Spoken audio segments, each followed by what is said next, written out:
नमस्कार, आप देख रहे हैं अपराजिता संदेश। आज मैं राष्ट्रीय कलाकार महासंघ के बैठक में हूं, जो आपातकालीन बैठक किया गया है। अब किस लिए बैठक किया गया?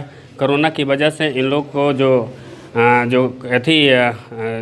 कमाई है, जो इन लोग जो कार्य करते थे, उन लोग पर आफत पड़ा हुआ है।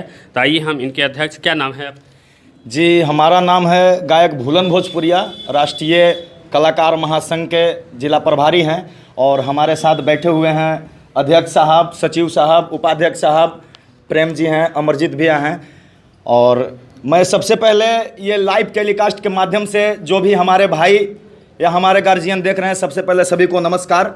और मैं धन्यवाद देना चाहता हूं आपका कि जो हम कलाकारों की आवाज़ आपने सुना और आया, और हमारी बहुत सारी समस्याएं हैं, तो आप पूछिए, मैं जवाब दूंगा।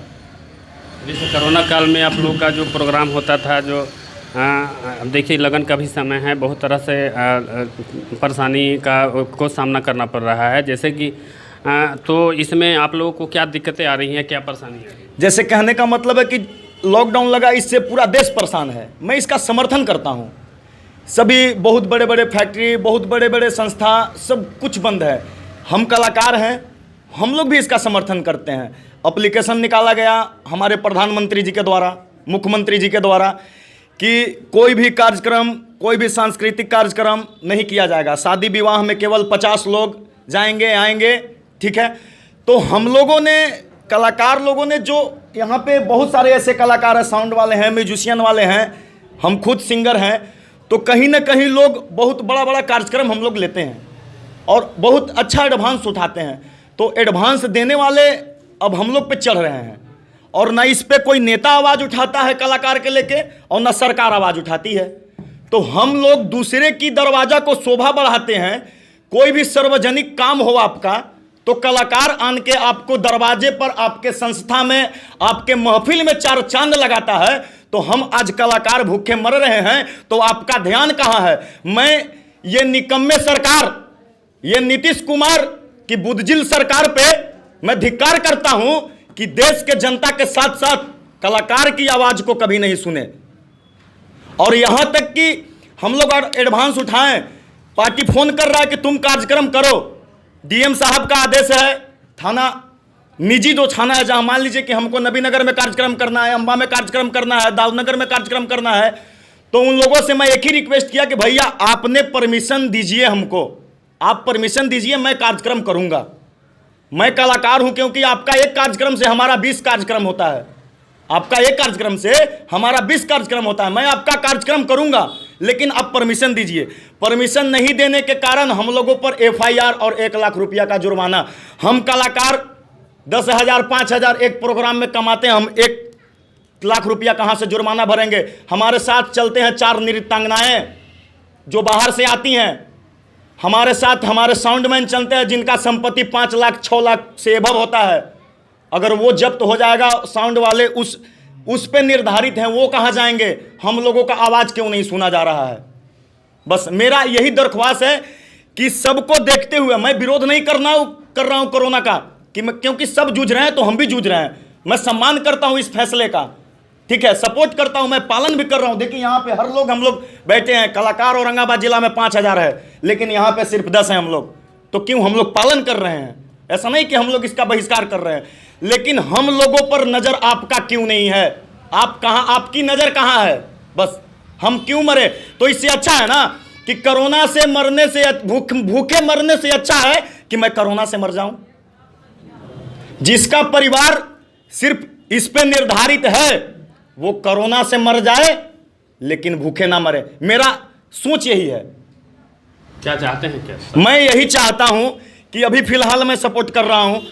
अभी हमको बस यही एक निदान चाहिए कि जो लोगों से मैं एडवांस लिया हूं, ठीक है, जो लोगों से मैं एडवांस लिया हूं, सरकार उसको यही करे कि मैं उनका कार्यक्रम के बदले कार्यक्रम करूंगा, ठीक है। ये फोन करके गाली दे रहे हैं, फोन करके धमकी दे रहे हैं, दोगुना पैसा दो। आखिर इसका मतलब हम कलाकार हैं तो कोई भी गाली दे देगा, कोई भी फोन करके धमकी दे देगा, गोली मार देंगे, ये कर देंगे, वो कर देंगे, दोगुना पैसा दो, यहाँ मारेंगे, वहाँ, तो हम लोग लात जूता खाते चलें? हम आपकी 4 चांद लगाते हैं दरवाजा को और मैं लात जूता खाऊं? कलाकारों का सम्मान करना सीखिए। मैं नीतीश कुमार सरकार से बोल रहा हूं, कलाकारों को सम्मान करना सीखिए और हम लोगों को निदान कीजिए। एक एप्लीकेशन डीएम साहब के द्वारा हम लोगों को निर्धारित किया जाए कि जो भी कलाकार लोग हैं, हम लोग जो एडवांस उठाए हैं, हम लोगों को प्रेरित नहीं किया जाए, शोषण नहीं किया जाए, हम लोगों को जगह जगह पर रोक कर टॉर्चर नहीं किया जाए। ठीक है, ये बंद करवा देंगे, वो बंद करवा देंगे, ऐसे कर देंगे, वैसे बहुत ऐसे हम लोगों के पास रिकॉर्डिंग है, सबूत है। हम लोग इसको जाहिर करना नहीं चाहते हैं, बस दरख्वास्त है कि कार्यक्रम के बदले कार्यक्रम करेंगे। एडवांस हम लोग को मिलता है, हम लोग एडवांस और किसी को दे देते हैं। हम लोग एडवांस मिलता है, साउंड वाले को देते हैं, म्यूजिशियन को देते हैं, नृत्यांगनाओं को देते हैं हम लोग। तो हम लोग के पास तो एडवांस है नहीं।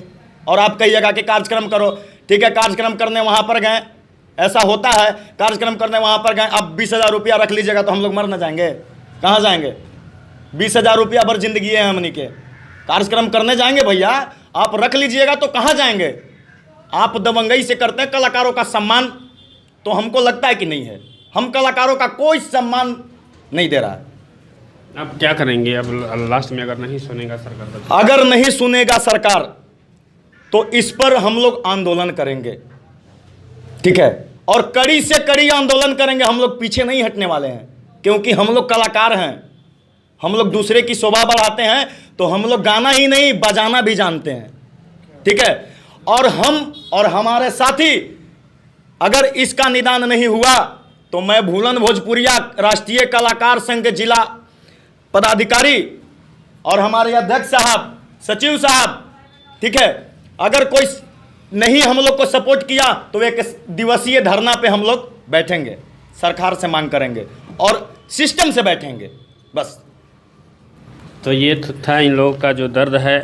आप समझ सकते हैं कि लोगों से एडवांस जो कार्यक्रम के लिए दिया गया है और उसके बाद फिर कार्यक्रम ना करने की हिदायत सरकार की तरफ से है। तो अब इन लोग जाए तो कहाँ जाए? आइए कुछ और लोगों से हम बात करते हैं। खर्च चलता है, तो आप समझ सकते हैं कि हम लोग कितने कलाकार हैं।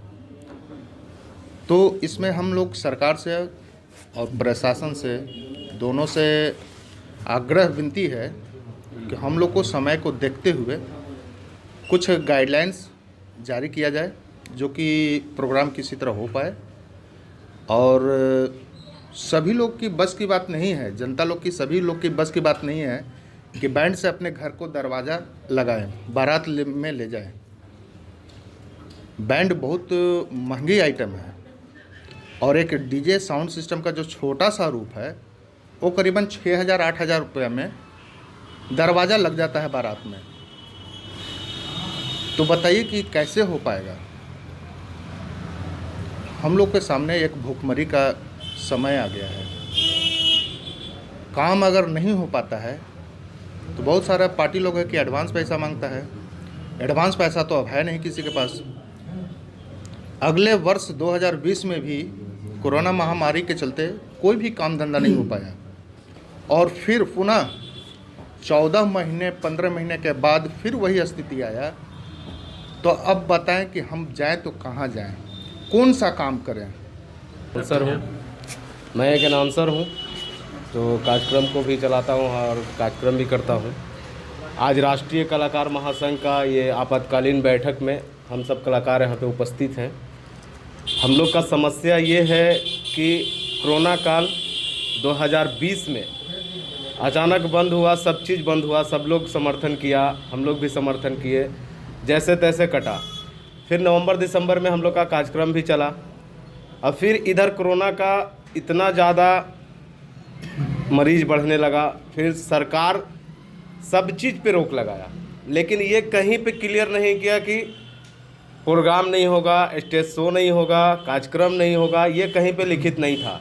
ये अचानक लगन स्टार्ट होने से 2 दिन 3 दिन पहले ये सूचना मिली पेपर के माध्यम से।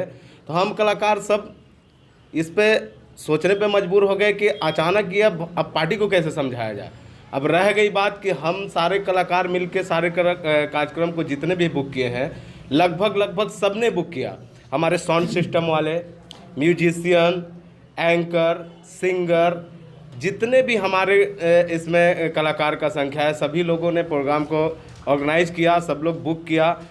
अब हम तो मान रहे हैं, क्योंकि पूरा देश जब कोरोना से झेल रहा है और हमारी सरकार भी इस चीज़ को आदेश दिया है कि कोरोना से बचना है, सब चीज़ देख करके सबको काम को करना है और इसको हम फॉलो भी कर रहे हैं। हम कलाकार किसी चीज़ को बहिष्कार नहीं करते। हम ऐसे कलाकार हैं कि हर किसी के कार्यक्रम को, हर किसी के दरवाजे की शोभा को बढ़ाते हैं, हम उसको बर्बाद नहीं करते हैं।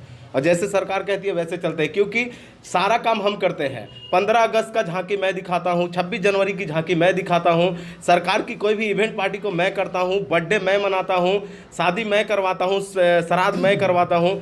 सारा चीज़ का जो भी आपको खूबसूरत बनाने का काम होता है, आपके चेहरे की मुस्कान लाने की काम होता है, एक कलाकार करता है, चाहे वो रो करके करे या हंस के करे, क्योंकि कलाकार ही एक ऐसा शख्स है जो मरीजों को भी आराम दिलाने का काम करता है। लेकिन अब कलाकारों के साथ समस्या जो हो रही है, तो कलाकार कहाँ जाए? सरकार सुनती नहीं। हम किसी पार्टी से है नहीं कि मेरा पार्टी कोई सुने, मेरा नेता कोई सपोर्ट करे, कोई सपोर्ट नहीं कर सकता। अब नीतीश कुमार है तो नीतीश कुमार को सारे लोग नज़र आ रहे हैं, गरीब नज़र आता है, व्यवसायी नज़र आता है, मार्केट का जो भी सदस्य है वो नज़र आता है, लेकिन कलाकार नज़र नहीं आता। कलाकार सिर्फ उस टाइम नज़र आता है जब 26 जनवरी की झांकी की मैटर फंस रही हो, वहाँ पे झांकी दिखाने के लिए कलाकार का नज़र आता है। 15 अगस्त को कलाकार नज़र आता है, उनकी रैली होती है तब नज़र आता है। कोई अगर सत्ता की बात आती है, सीट की बात आती है, तो कलाकार को उस टाइम याद किया जाता है कि उनके लिए गाना गा करके उस गाने के माध्यम से लोगों तक पहुँचाया जाए कि मेरा ये परचम है, मेरा ये चुनाव चिन्ह है। तो एक सिंगर ही गा करके उसको विस्तार तरीके से बताता है। लेकिन अब हमारी समस्या को कौन सुने? ना तो हमारी समस्या को सरकार सुनती है, ना हमारे औरंगाबाद ज़िले के प्रभारी सुनते हैं, न डीएम, न एसपी, न एसडीओ। तो हम किसके पास अपनी समस्या को लेकर के जाएं? और इधर पार्टी का अलग से टॉर्चर है। जिस पार्टी का हम प्रोग्राम बुक किए हैं वो अलग अलग भाषा में अपनी दबंगई दिखाता है, फ़ोन करके हमको धमकी देता है, हम जितना एडवांस दिए उसका दुगना तुमसे वापस करेंगे, मिलोगे तो मार देंगे। अब हम कलाकार हैं साहब, हम आपके गांव के, आपके घर के शोभा बढ़ाते हैं, ना कि हम आपसे लड़ाई करते हैं, तीर तलवार चलाते हैं। हम तो अपनी सुर की देवी के ऐसे श्रद्धा रखते हैं कि हम सुर से आप लोगों को दिल को जीतते हैं और दिल में रहने वाले कलाकार हैं।